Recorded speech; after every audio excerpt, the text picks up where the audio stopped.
राहुल गांधी ने एक नया दावा कर दिया है और उनके मुताबिक प्रधानमंत्री नरेंद्र मोदी अगर डोनाल्ड ट्रंप को सीधा जवाब नहीं दे रहे हैं तो इसके पीछे एक बड़ी वजह है। राहुल गांधी ने नरेंद्र मोदी पर आरोप लगाते हुए ये कहा है कि देश के लोगों इस बात को समझो, ट्रंप की लगातार धमकियों के बाद भी अगर पीएम मोदी ट्रंप को जवाब नहीं दे रहे हैं तो उसके पीछे अडानी के खिलाफ अमेरिका में चल रही जांच है। एक खतरा यह है कि इससे मोदी, अडानी, अंबानी और रूस से तेल की डील के बीच पैसे का जो लेन देन है वो एक्सपोज हो जाएगा। इसलिए मोदी जी के हाथ बंधे हुए हैं।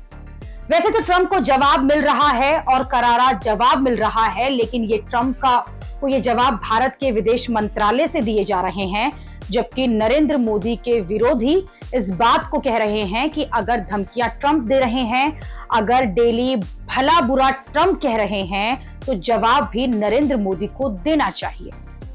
अब तक ट्रंप को जो जवाब मिला है वो किसी नेता से नहीं मिला।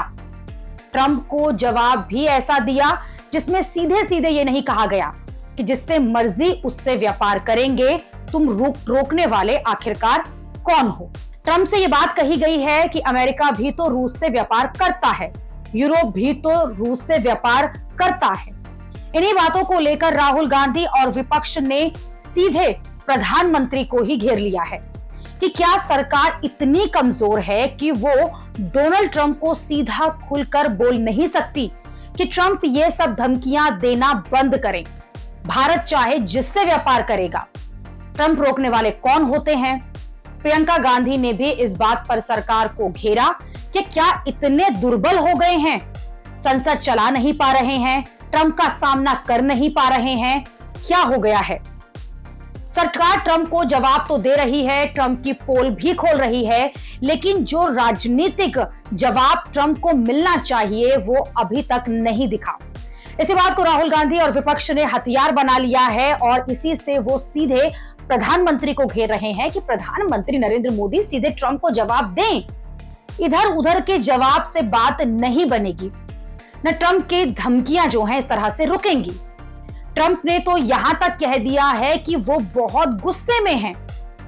ट्रंप ने भारत पर और ज्यादा टैरिफ लगाने की जो नई धमकी दी है वो भी हम सबने देख ली है। डोनाल्ड ट्रंप अपनी सनक में कुछ भी कह सकते हैं, कुछ भी कर सकते हैं, इसलिए विदेश मंत्रालय के बयानों से ट्रंप के होश ठिकाने नहीं आएंगे। जैसे ब्राजील जैसे देशों के नेता और वहां के राष्ट्रपति जो हैं वो खुलकर डोनाल्ड ट्रंप के खिलाफ बोल रहे हैं, वैसे ही अगर भारत करने लगेगा तो शायद ट्रंप की सारी हेकड़ी जो है वो निकल जाए और वो रोज रोज भारत के बारे में जो बुरा भला कह रहे हैं और बार बार अपमानजनक बातें कह रहे हैं वो उससे पहले 100 बार सोचेंगे।